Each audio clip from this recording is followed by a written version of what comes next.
Pelatih baru Timnas Indonesia John Hartman soroti pentingnya liga lokal. Timnas Indonesia siap memasuki era baru.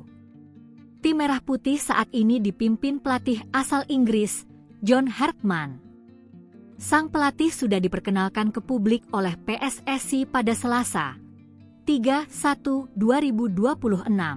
Ada satu hal yang menjadi pertimbangan kuat bagi PSSI mendatangkan John Hartman untuk menukangi Timnas Indonesia, yakni komitmennya untuk tinggal di Indonesia selama masa kepelatihan. Selain itu, John Hartman juga memiliki komitmen yang menarik.